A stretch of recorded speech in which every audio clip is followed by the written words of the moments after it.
Bismillahirrahmanirrahim.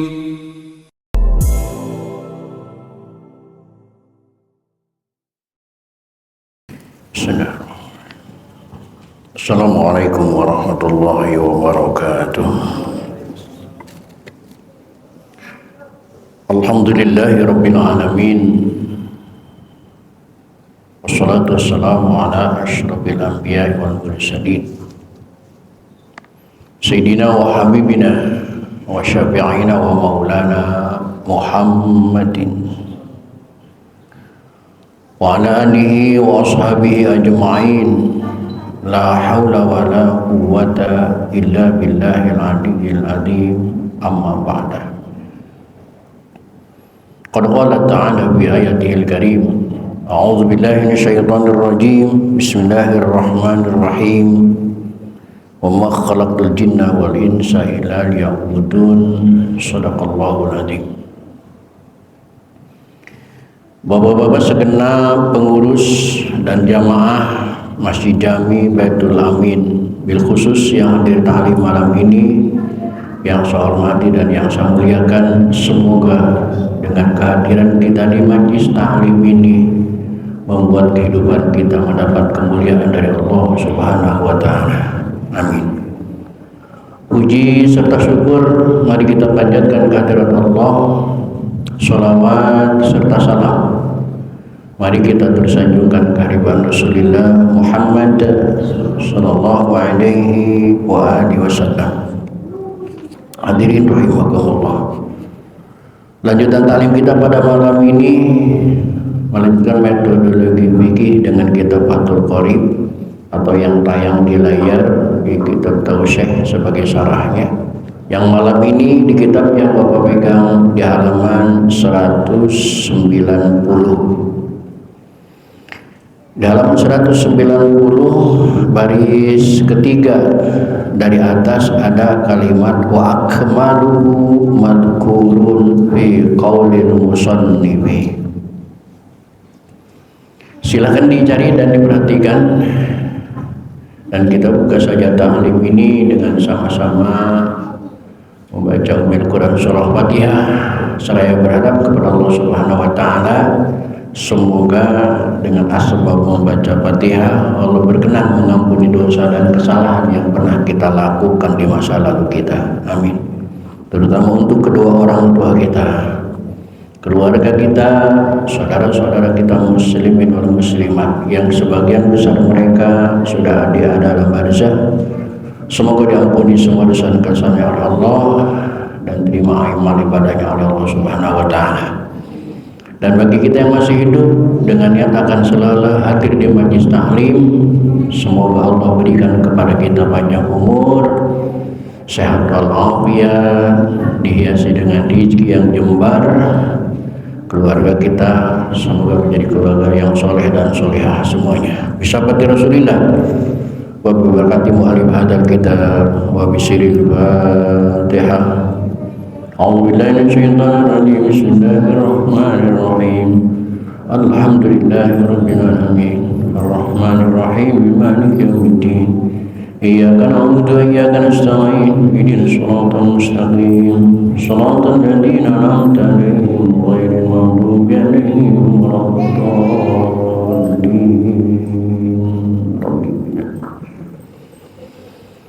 Silakan diperhatikan halaman 190. Kita murojaah dari baris yang kedua, bahkan dari baris yang pertama. Bismillahirrahmanirrahim. Wa yad'u lil mayyiti, dan membaca doa lil mayyiti, untuk mayit. Ba'da salisati, sesudah takbir yang ketiga. Karena takbir sholat mayit ada 4. Setelah takbir yang ketiga kita dianjurkan membaca doa. Lihat di layar. Bahkan fala tujzi'u ba'da ghairiha jazmah. Tidak boleh membaca doa setelah selain takbir yang ketiga itu wajib.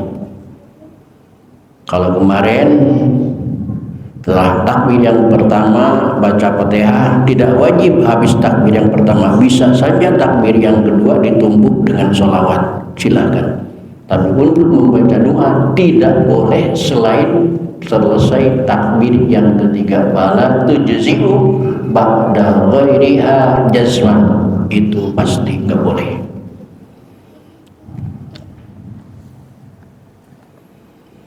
Wa qallu du'a, dan paling sedikitnya doa lil mayyiti untuk mayit itu Allahumma gfirlahu, ialah lafaz Allahumma gfirlahu yang artinya ya Allah ampunilah bagi mayit. Doa minta ampun kepada Allah ini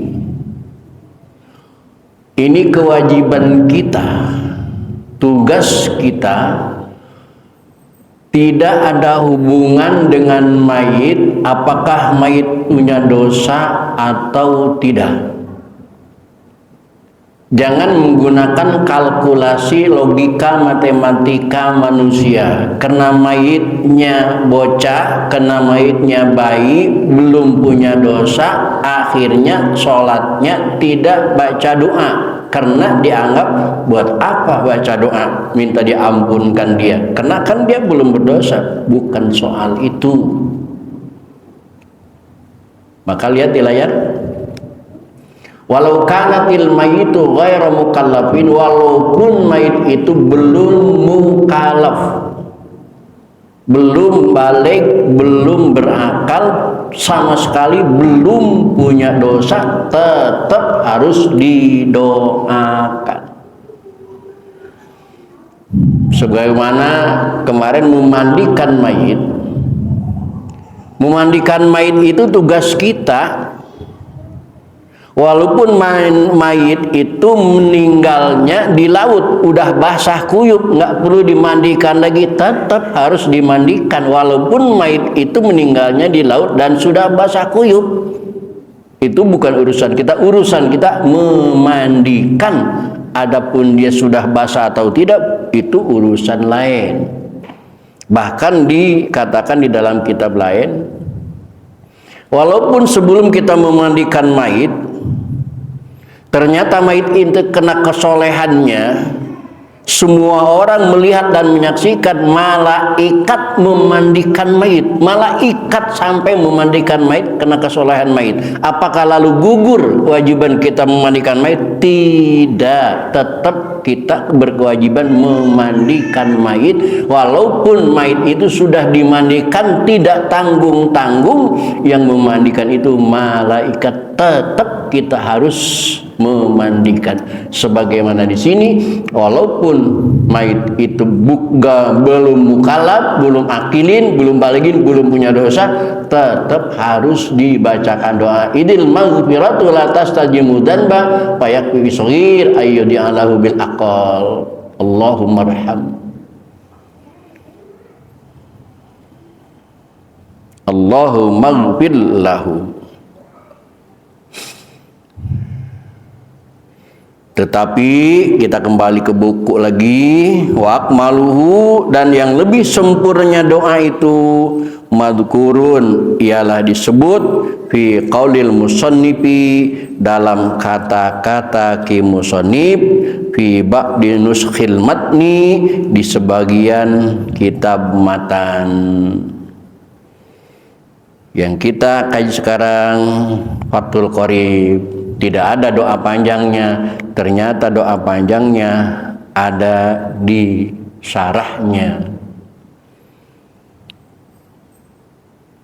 Wahwa, yaitu ayakul nudban, lihat di layar, disunahkan memperbanyak doa, memperpanjang doa itu disunahkan haitsu lam yakhsha taghayyural mayyiti, sekira-kira tidak dikhawatirkan mayitnya keburu bau. Tapi kalau mayitnya sudah busuk, jangan baca doa panjang-panjang. Wa illa wajabal iktisaru alal arkani. Kalau mayitnya dibacakan doa panjang-panjang takut keburu busuk, menjadi masalah, menjadi masyaqqah, maka wajib meringkas dengan rukun-rukunnya saja. Baca Fatihah waladhdallin, baca sholawat, baca Allah maghfirlahu, Allahumma la tuhrimna ajrahu, langsung salam saja. Kalau memang timbul masalah. Tapi kalau tidak timbul masalah, silakan baca doa ini. Allahumma, ya Allah, inna hadza, sesungguhnya mayit ini abduka, hambamu. Abduka itu huwa marfu'un, harus dibaca rofa karena jadi khobar inna hadza abduka au mansubu bin arhama wa ibnu abdaika, dan anaknya dua hambamu, karena si mayit ini pasti punya ayah dan pasti punya ibu, dan ibu dan ayahnya itu juga hambamu ya Allah. Kharaja, ia keluar, min rawahi dunya, dari kesenangan dunia.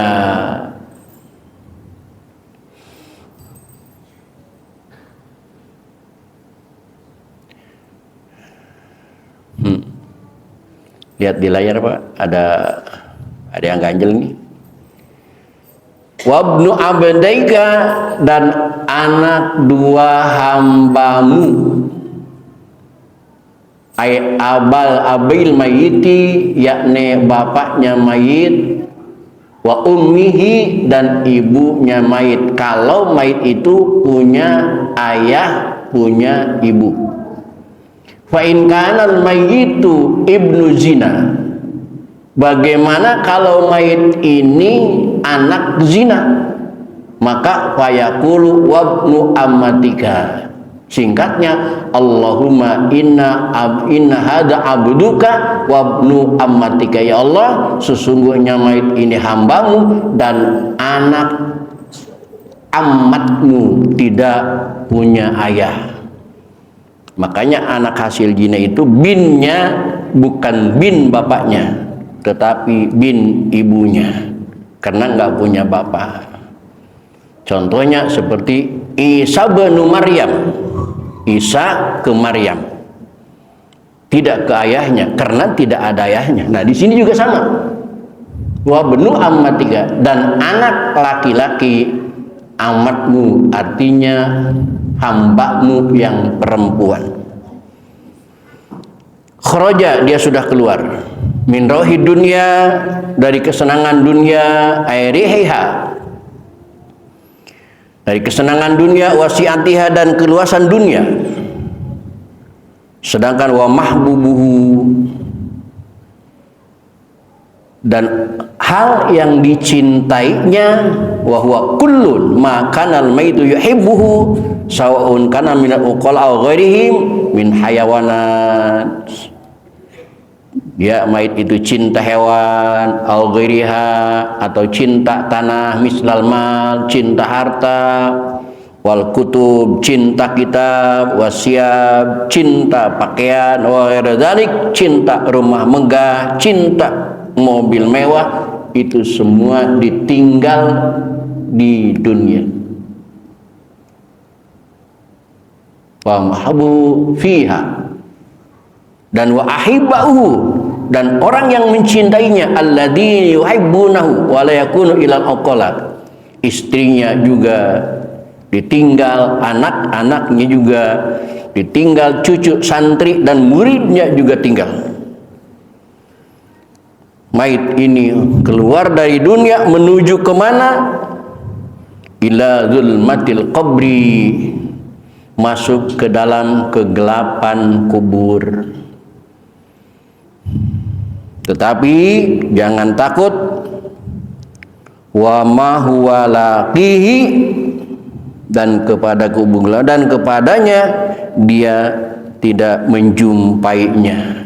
Dan di dalam kubur dia tidak akan berjumpa dengan isi yang dicintainya, dengan harta yang disenanginya, dengan mobil idamannya, tidak akan pernah jumpa lagi. Karena mayit ini yashhadu, sudah bersaksi, alla ilaha illa anta, bahwa sesungguhnya tiada Tuhan selain Engkau ya Allah. Wa hadza bi maknal ta'lil lima qablahu. Wahdaka, yang esa, la syarika laka, tiada sekutu bagi Engkau ya Allah.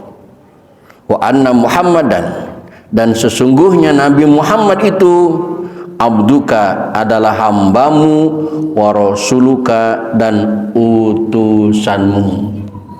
Kita bersaksi bahwa mayit itu pernah bersyahadat asyhadu an la ilaha illallah wahdahu la syarikalah wa asyhadu anna Muhammadan abduhu wa rasuluh.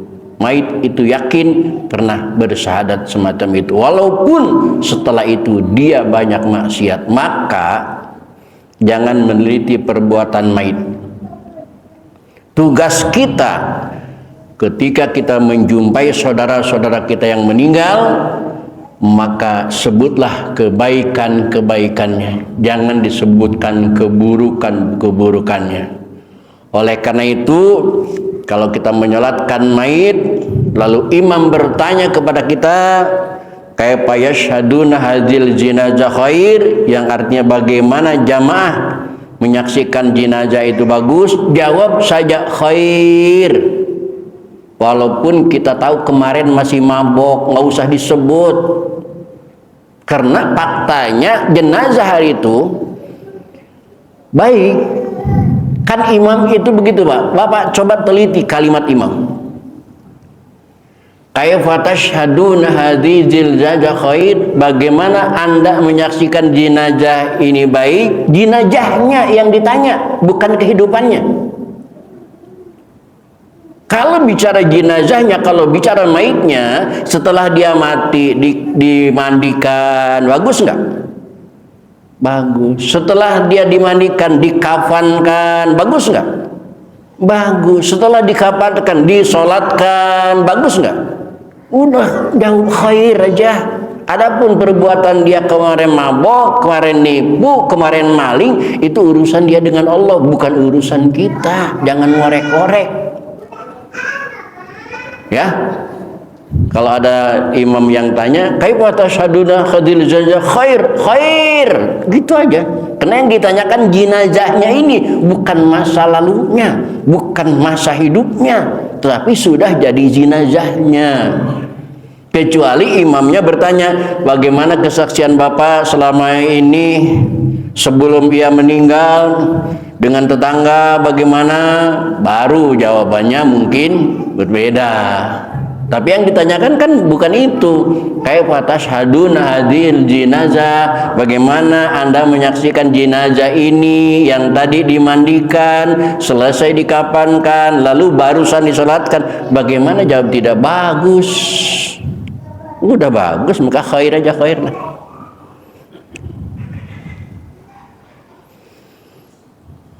Wa anta a'lamu bi, dan engkau lebih tahu kepada mayit daripada kami minna bil batin, wa hadza tabyidul amri ilallah ta'ala liyabra'a minal jazmi qablahu wa khawfan min kadwi syahadah minal waqi.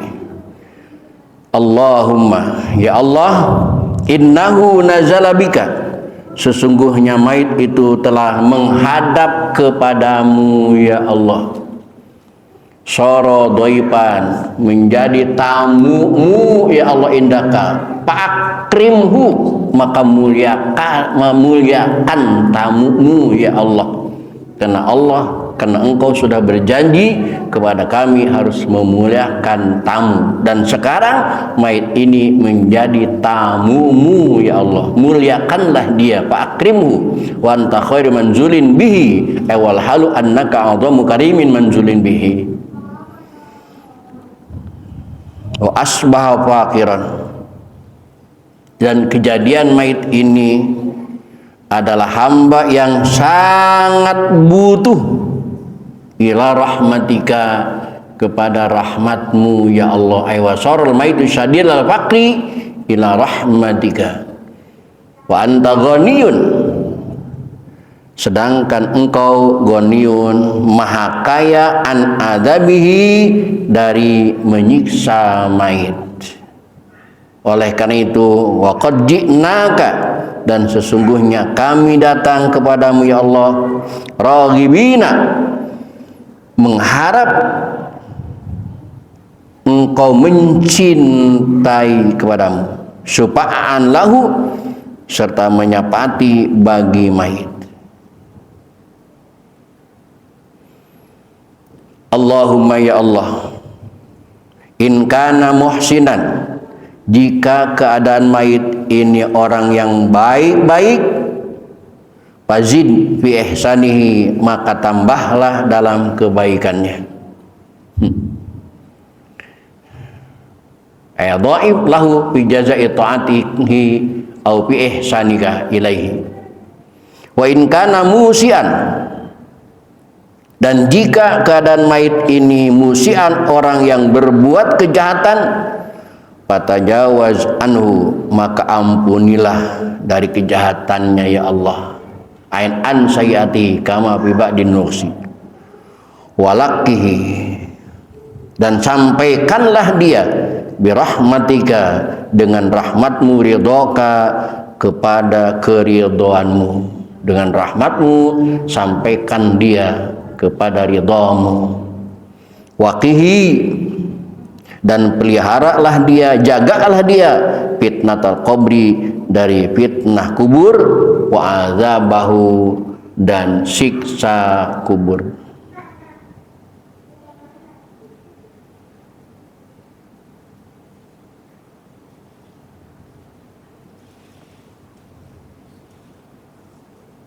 Wabsah lahu, dan lapangkanlah lahu bagi mayit, fi qabrihi, di dalam kuburannya. Walaupun waktu kami gali kuburannya sempit, tapi tolong lapangkan ya Allah. Wajapil ardo, dan renggangkanlah bumi, an jambaihi, dari pinggangnya, dua pinggangnya mayit. Walaupun waktu kami masukkan kuburnya, pinggang mayit itu dijepit pakai bambu, dijepit pakai kayu, tolong lapangkan ya Allah. Walakihi, dan sampaikanlah dia birahmatika, dengan rahmatmu, al-amna, pada keamanan, pada keselamatan, min adzabika, dari siksamu. Hatta taba'asahu, sampai engkau membangkitkan kepadanya, aminan, dalam keadaan selamat.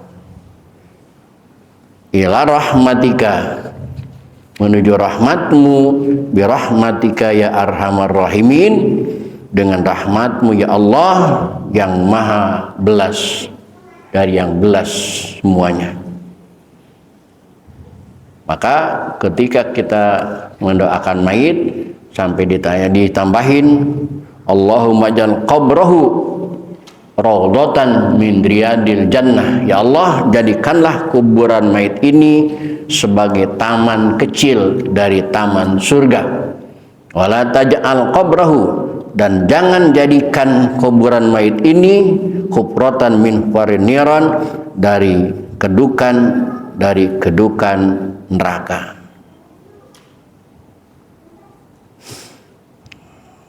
Itulah doa selesai takbir yang ketiga. Kalau saya boleh bertanya, jamaah pernah nggak baca doa ini waktu menyolatkan mayit?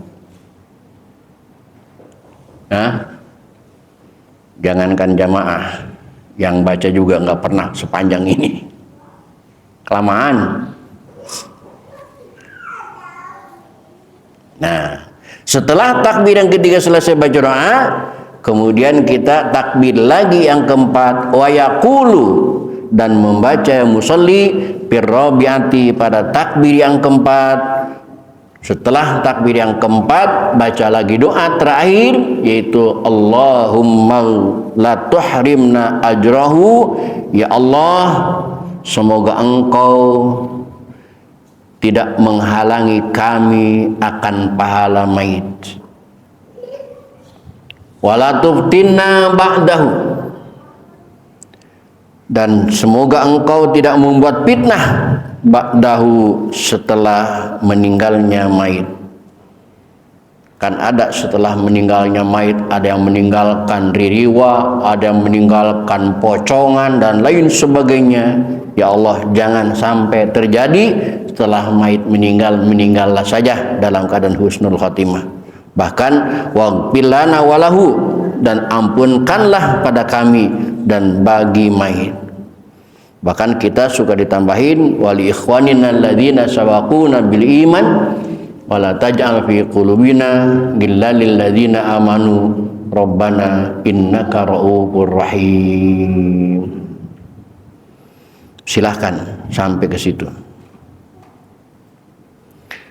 Kemudian setelah baca doa ini, wa yusallimu, dan aweh salam al musalli, orang yang menyolatkan mayit, ba'da takbiratir rabi'ati, sesudah takbir yang keempat langsung ditutup dengan salam.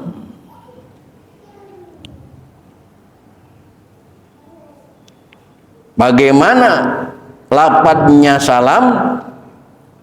Wassalamu huna, dan aweh salam di sini artinya di dalam pasal sholat mayit, kassalami fi sholati ghairil jinazah, seperti aweh salam di sholat yang bukan sholat jenazah. Sama saja salamnya seperti salam bukan sholat jenazah. Maksudnya fi kaifiyatihi, tutorialnya, wa adadihi, dan hitungannya sama-sama dua, dan juga yang pertama ke kanan, yang kedua ke kiri, sama saja. Lakin lihat di layar, tetapi yustahabu, disunahkan huna, dalam sholat jenazah itu ziyadatu rahmatullahi wabarakatuh, menambahkan kalimat warahmatullahi wabarakatuh. Beda. Jadi kalau salam sholat biasa, assalamualaikum warahmatullahi, assalamualaikum warahmatullahi. Tapi kalau salam sholat mayit, assalamualaikum warahmatullahi wabarakatuh, assalamualaikum warahmatullahi wabarakatuh. Itu tandanya sholat mayit. Di dalam sholat fardu tidak ada anjuran sampai wabarakatuh. Walaupun sampai sekarang masih ada saja orang yang sholat fardu tapi salamnya sampai wabarakatuh, atau mungkin mendoakan mati kepada tetangga yang ada di kanan kirinya, karena salam itu salam untuk sholat mayit. Hadirin, itulah rukun sholat mayit yang 7 sebagai kewajiban yang ketiga bagi orang yang hidup ketika menghadapi orang yang sudah meninggal. Dan kewajiban yang keempat, wa yudfanul mayyitu, mayit harus dipendam, mayit harus dikubur, mayit harus ditanam.